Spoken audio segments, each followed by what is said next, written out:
네, 오늘 저는 하남 미사에 위치한 삿포로라는 상당히 익숙한 횟집에 왔습니다. 삿포로는 수도권 중심으로 40여 개의 점포를 둔 프랜차이즈 일식집입니다. 큰 규모의 식당으로 지나가면서 종종 봐왔지만 한 번도 가본 적은 없었습니다.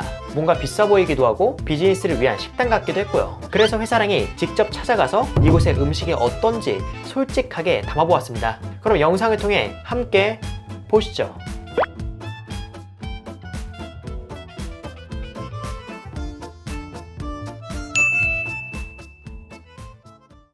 일단 삿포로라는 식당에 들어갔을 때 첫인상은 차분하다였습니다. 파인다이닝보다는 무게감이 덜하지만 차분한 게 마치 굉장히 중요한 자리여야 할 것 같은 느낌입니다. 저는 이날 2명이서 룸으로 사전 예약 후 음식 리뷰를 진행했습니다. 2인도 룸 예약이 된다는 게 신기하더라고요. 그리고 방역 또한 하루에 2회 진행한다고 하니 오픈된 식당보다는 보다 마음 편히 이용할 수 있을 것 같습니다. 그리고 오늘 같은 경우는 경기시민예술학교 하남 캠퍼스 특별 프로그램과 함께하는 콘텐츠로 하남 시민 크리에이터분과 함께 리뷰를 할 예정입니다. 하남문화재단과 경기도에서 함께하는 프로젝트로 하남 시민이 유튜브 콘텐츠 제작 과정에 참여하게 되었습니다. 코로나 블루로 우울한 청년들에게 기분 전환 및 동기부여의 목적으로 방역수칙을 지켜가며 진행하였습니다.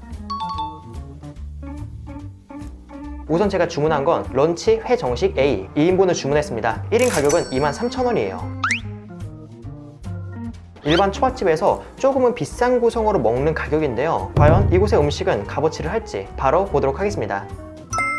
우선 첫 번째로는 자완무시 일본식 계란찜이 나왔습니다. 이 계란찜에는 알새우와 은행, 매생이가 들어갔는데요. 네, 한번 먹어볼게요. 우선 간 자체가 그렇게 세지 않고 아주 연한 단맛과 살짝의 짭조름함이 느껴집니다. 사실상 상당히 담백한 일본식 계란찜이라고 생각해요. 그리고 매생이 같은 경우는 사실 그렇게 캐릭터가 세지 않아서 이 해조류를 잘 못 드시는 분도 그냥 그 향긋함에 먹기 괜찮다고 생각합니다. 하지만 간이 약하기 때문에 스타터, 시작하는 음식으로는 살짝 임팩트가 약하다고 생각합니다. 그리고 다음으로는 모듬회가 나왔는데요. 모듬회 같은 경우는 지금 총 4가지 종류로 연어, 점성어, 농어, 광어 이렇게 올라가 있습니다. 그리고 옆에는 연근절임과 양념에 버무린 게맛살도 있고요. 지금 보면 인당 23,000원이잖아요. 근데 이 회를 봤을 때는 정말 예쁘게 플레이팅은 되어 있지만 양 자체는 조금 적다는 생각이 듭니다. 과연 맛은 어떨지 하나씩 맛보도록 하겠습니다. 우선 첫 번째로는 광어 같은 경우는 대광어를 쓰고 있는 느낌이 드는데요. 따로 준비된 조미생 와사비를 곁들여서 한번 맛을 볼게요. 여기 와사비가 정말 맵네요. 일단 광어회 같은 경우는 탱글함이 살아있어서 씹는 맛이 좋았습니다. 그리고 회 자체도 특별하게 불쾌함 없고 깔끔하고 시각적으로 봤을 때 양은 조금 적어 보일지 몰라도 회 자체의 퀄리티는 괜찮다고 생각합니다. 그리고 이곳은 회를 내줄 때 묵은지와 갓김치도 같이 제공해줍니다. 평소에 잘 먹지 않는 조합이라 어떨지 궁금해서 먹어봤는데요. 삼겹살에 쌈무를 먹는 것처럼 달콤새콤하고 그러면서 광어의 담백함도 충분히 느껴졌습니다. 이곳의 회는 양보단 디테일과 기본 이 두 가지가 핵심이라는 생각이 들었습니다. 네, 그리고 제가 다음으로 먹을 건 농어회 간장 찍어서 맛보도록 하겠습니다. 사실 전 이곳에 대해서 편견이 좀 있었어요. 프랜차이즈는 맛이 떨어진다. 아무래도 프랜차이즈라고 하면 특히 큰 규모라면 뭔가 수제스러움보다는 제품으로 제공되고 그 정성이 덜한 느낌이잖아요. 그리고 특히 섬삼을 요하는 일식이다 보니까 큰 기대를 안 했었습니다. 그런데 제 생각이 좀 잘못됐던 것 같습니다. 일단 회 자체의 퀄리티는 정말 기본에 충실합니다. 네, 앞서 말한 것처럼 딱 화려스러운 매력을 남겨둔 그 숙성도가 매력적이었고요. 그리고 농어가 가지고 있는 약간의 그 묵직한 식감, 그게 아까 전에 광어와는 살짝은 다른 포인트가 될 것 같습니다.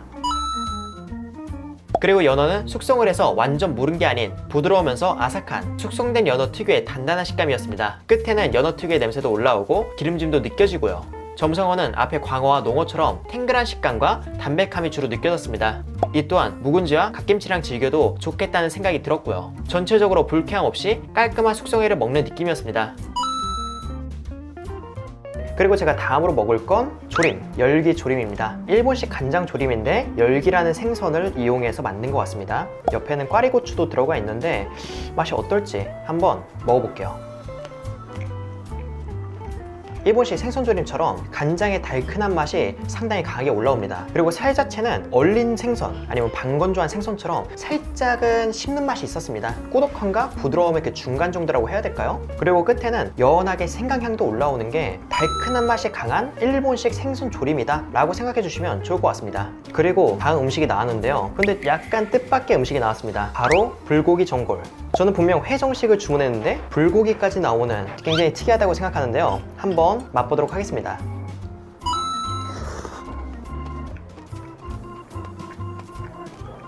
우선 간이 정말 약해요. 사실상 이거 간 안 한 거 아니야? 라고 생각이 들 정도로 굉장히 밍밍한 편인데요. 이 음식을 내줄 때 설명해 주시기로는 밥과 함께 먹는 음식이 아니다 보니까 간을 비교적 약하게 했다고 해요. 그럼 이런 상황에선 이 식재료 본연의 맛에 집중을 해야 되잖아요. 그런데 약간은 아쉽게도 고기 자체가 조금 질긴 편이에요. 아무래도 런치 한정 메뉴로 비교적 저렴하게 제공해서인지 고기의 질이 그렇게 좋진 않았습니다. 저렴한 불고기를 먹으면 주는 질겅질겅하고 약간의 퍽퍽함이 있는 소고기였고요. 간은 정말 최소한의 짠맛과 달큰함이 있어 이색적인 메뉴로서 시도는 좋았지만 고기의 퀄리티가 유독 아쉽게 느껴지는 불고기 전골이었습니다. 그리고 이제 마지막 식사가 남았는데요. 알밥과 탕입니다. 탕은 지리탕과 매운탕 중 고를 수 있어서 저는 지리탕을 주문했습니다. 지리탕에는 무와 미나리, 버섯, 두부, 콩나물 이렇게 들어가 있네요. 맛이 어떨지 한번 먹어볼게요.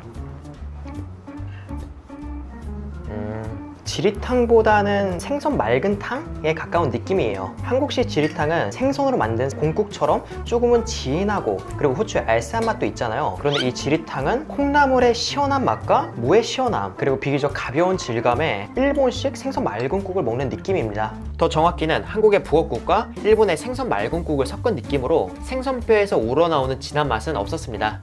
그래도 시원하고 깔끔한 맛이 좋았고요. 알밥도 한번 맛을 볼게요. 솔직히 알밥은 리뷰할 필요가 있나? 라는 생각이 들 정도로 어딜 가나 다 똑같아요. 누룽지의 고소하면서 딱딱한 식감, 그리고 김치와 단무지의 새콤하고 달콤함, 그리고 아래 톡톡 튀기는 맛과 살짝의 간, 그 맛들의 조합이 잘 어우러진 한 그릇이었습니다. 네, 이렇게 해서 저는 하남 미사에 위치한 삿포로라는 프랜차이즈 일식집에서 꽤나 만족스럽게 식사를 했습니다. 네, 앞서 말한 것처럼 프랜차이즈 횟집에 대한 약간의 선입견이 있었는데 직접 먹어보니까 괜찮다는 생각이 들었습니다. 이곳을 요약하면 한국인의 입맛에 맞춘 일식으로 음식들이 기본을 하는 느낌이었습니다. 숙성도 깔끔하고 음식 또한 비린내 없이 먹기 편했고요. 점심시간 때 일적인 자리나 중요한 자리가 있다면 음식의 퀄리티, 분위기, 가격적인 면에서 추천해드릴 수 있을 것 같습니다. 하지만 이곳의 음식은 기본을 할 뿐 찾아가서 먹어야 한다? 그건 아니라고 생각합니다. 그냥 무난한 곳 정도로 식당을 찾는데 선택지에 있다면 가도 기분은 상하지 않을 곳으로 생각해 주시면 좋을 것 같습니다.